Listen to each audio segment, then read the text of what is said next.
मुख से हमें आशीर्वाद प्रदान करेंगे।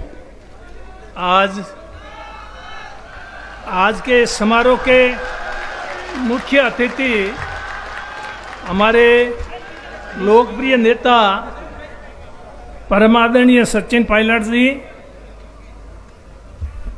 मेरे साथी सभी मंत्रीगण, विधायकगण, मंच पर विराजमान सभी जनप्रतिनिधिगण,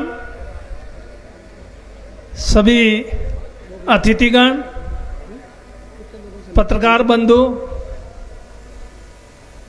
बुजुर्गों, नौजवान साथियों, माताओं, बहनों और प्यारे विद्यार्थियों,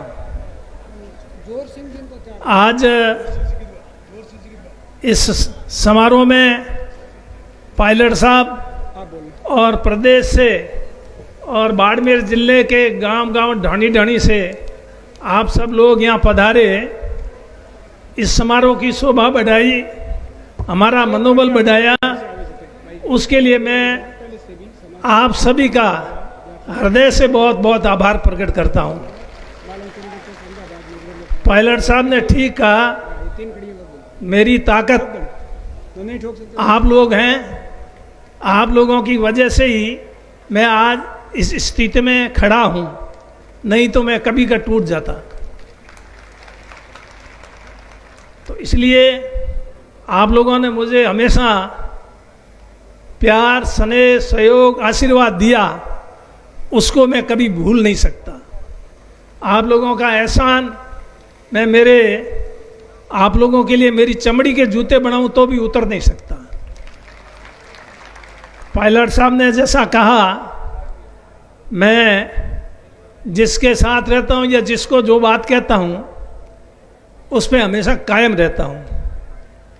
उससे चाहे मुझे नुकसान हो या फायदा, ये नहीं देखता। आजकल लोग नुकसान फायदा देख करके चलते हैं, ये सबको पता है।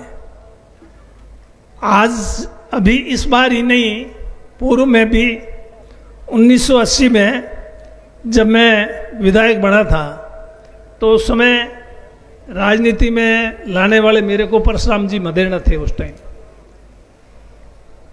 तो जब नेता की बात आई राजस्थान में, तो मैं मजबूती से परशुराम जी के साथ खड़ा रहा।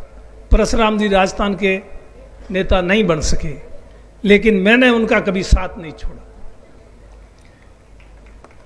कोऑपरेटिव बैंक के, भूमि विकास बैंक के और दूसरे निगमों के पद बांटे जा रहे थे, मंत्री भी बनाए जा रहे थे, मुझे भी बुलाया गया। जिम्मेदार आदमी जिसके हाथ में उस समय ताकत थी, वो सब कुछ राजस्थान में करने की क्षमता रखते थे। उन्होंने मुझे बुला करके कहा कि आपको जोधपुर का, मारवाड़ का किसानों का नेता बनाना चाहते हम। मैंने कहा, मैं तो ये एमएलए बन गया, यही ज़्यादा है मेरे लिए।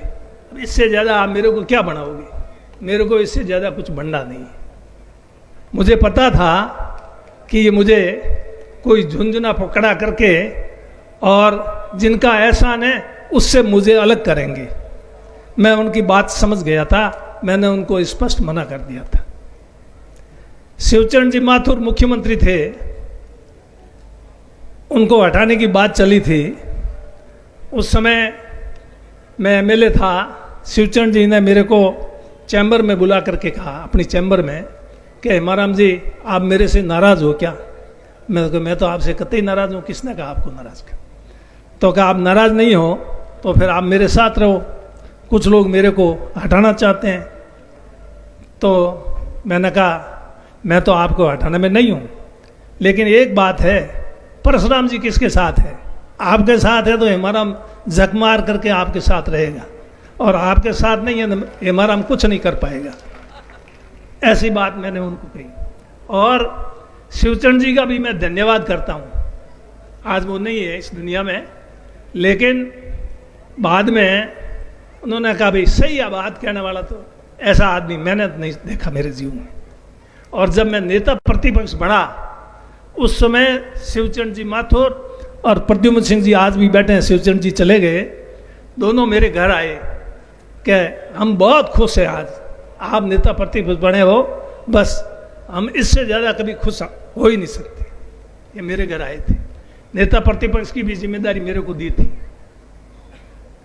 उस समय मैं नेता प्रतिपक्ष होने के नाते टिकटों का दिल्ली में सोनिया जी के साथ बैठ करके फैसला होता था, उसमें मैं भी भागीदार था, शामिल था।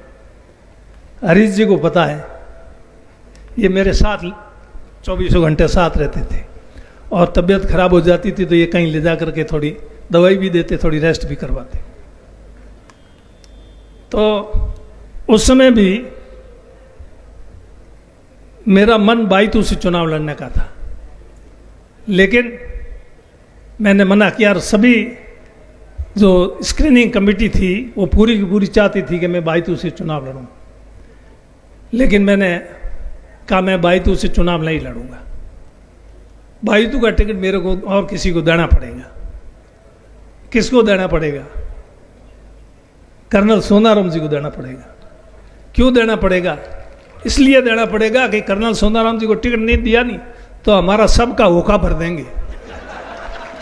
और ये कर्नल सोनाराम जी ने कह दिया अगर मेरे को टिकट नहीं मैं तुम्हारा सबका इलाज कर दूंगा। और ये मैंने महसूस किया कि हाँ ये इलाज कर देंगे।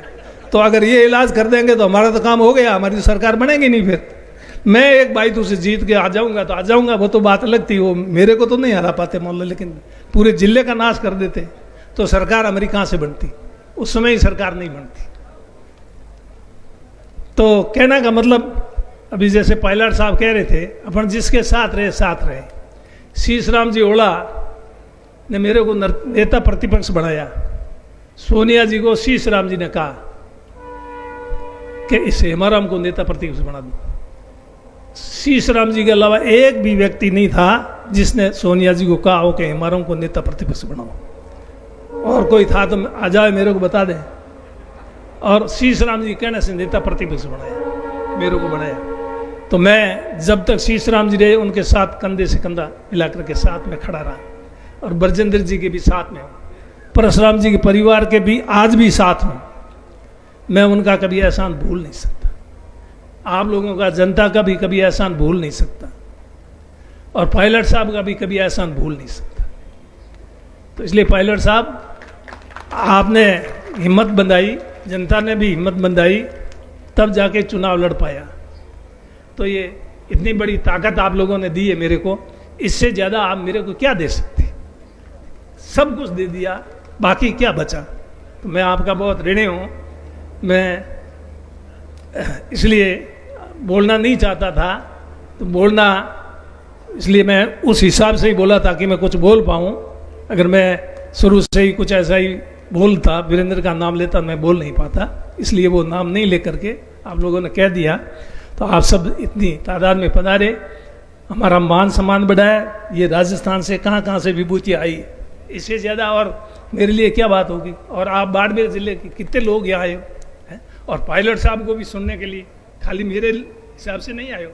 आप बहुत दिनों से चाहते थे कि पायलट साहब को भी प्रोग्राम, आप लोग भी कहते थे कभी पायलट साहब का भी कार्यक्रम रखो, कभी रखो। मैंने कहा रखेंगे, कभी मौका आने को, मौका आएगा तब रखेंगे।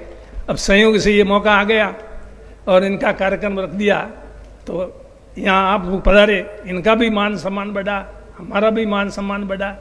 मैं आप लोगों से माफ़ी चाहूँगा कि थोड़ी व्यवस्था में कमी रही, छाया की व्यवस्था में कमी रही, इस वजह से धूप में खड़े रहना बड़ा दिक्कत था। हालांकि गर्मी कल और आज 2 दिन ही, इससे पहले गर्मी थी नहीं, उस हिसाब से उसके लिए मैं आप लोगों से माफ़ी चाहूँगा। और यही उम्मीद करता हूँ कि इसी प्रकार का सहयोग, आशीर्वाद आप लोगों को मिलता रहे। और मैंने तो मेरे जीवन में गणित जीत हार होती रहती है, ये तो मैंने भी हार भी देखी है, कोई ऐसा नहीं हार देखी नहीं हो, सब है। लेकिन मजबूत दृढ़ इच्छा शक्ति वाला नेता ये पायलट साहब को मैं मानता हूँ। मैं इसलिए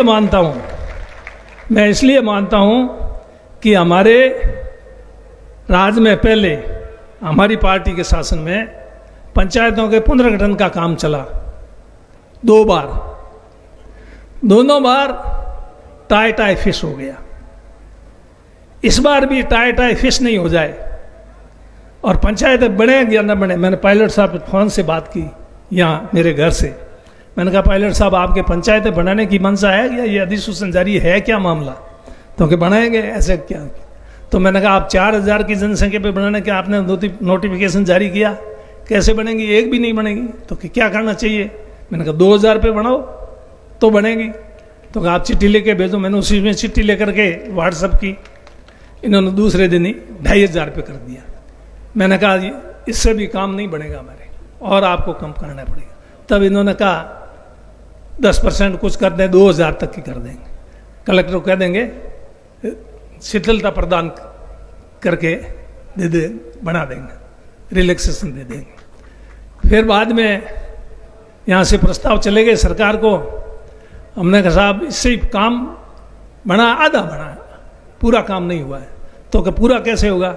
हमारे कुछ और पंचायतें रह गई है, वो भी बनाओ तो होए। तब फिर पायलट साहब ने कहा चाहता क्या आखिर? मैं कहा और पंचायतें बनाना चाहता हूँ। तब मेरे को कहा लिख के दे दो लिस्ट। मैंने एक लिस्ट दे दी। मैं कहा जनसंख्या कम है, क्या जनसंख्या तू छोड़, जनसंख्या की बात तू तेरे बनानी, वो लिख के दे दे, जनसंख्या रहने दे। मैंने जो दी वैसी की वैसी यहाँ कलेक्टर के पास भेज दी, और वो कलेक्टर ने नोटिफिकेशन का जारी कर रहे थे। मैंने वहाँ उसमें लिख दी। उसके बाद में प्रस्ताव आया, उस समय मेरे ध्यान में आया, लोगों का ही बाद में आया मेरे सामने, और पंचायत का कि ये हमारे बनानी ज़रूरी है। मैंने कलेक्टर से कहा कि साहब इसका भी नाम डाल दो अधिसूचना में, कि हम नहीं डाल सकते। क्यों? ऊपर से आएगी लिस्ट, ऊपर से आएगी तो ही होगा। मैंने फ़ोन किया यहाँ से, मैंने कहा ये एक नाम और भेजो, ये रह गया पीछे। तो वहाँ से फ़ोन किया, एक नाम उसी टाइम वो भी जोड़ दिया। कहना मतलब जो कहा वो सब हो गया, कोई बाकी रहा ही नहीं। पंचायती राज विभाग ने पास, अगर ये विभाग इनके पास नहीं होता नहीं तो मोरो हाल वही हो तो जो को पहली 2 बार हो। लोग मैंने पूछता कि कहीं हो ही पंचायत रो, मैं कहा भाई कहीं कह नहीं सको, हुबर है, पूरे पेट ब्यावे ठा पड़े, अधूरो नौकी नहीं नौकी मैंने ठा नहीं है, आगे 2 बार मोरो अधूरो नौकड़ो है, हो सके हम कहीं नौक दे नहीं नौके। पर पायलट साहब में कह दियो अब कैसे नहीं बनाई नहीं, और कपूरो थोमत धोकेला इन वास्ते थे सावधान रहियो। रिजी ने भी कहा बेटा, रिजी भी कमेटी में नहीं हूँ रोज़ कहता हूँ, मैं ध्यान रखियो पंचायत मामलो, हम कह जे नहीं की नहीं तो थोड़े कुतियों का दे बैठ जाए वाला कटेगा ही नहीं रोला। तो अँ बात रखी, और पंचायत राज विभाग हो, रोडों को विभाग हो, रोडों ही कई जगह सब कर दी।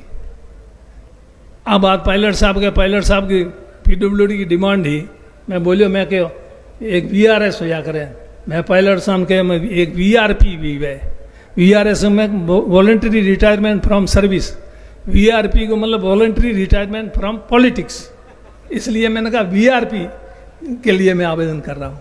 तब इन्होंने कहा नहीं, ये आपका VRP स्वीकार नहीं होगा। VRS भी कई बार स्वीकार नहीं होता है, वो सरकार के ऊपर निर्भर करता है स्वीकार करे या नहीं। तो इस प्रकार कहने की बातें बहुत है, लेकिन जो इनका स्नेह है उसको मैं कभी भूल नहीं सकता।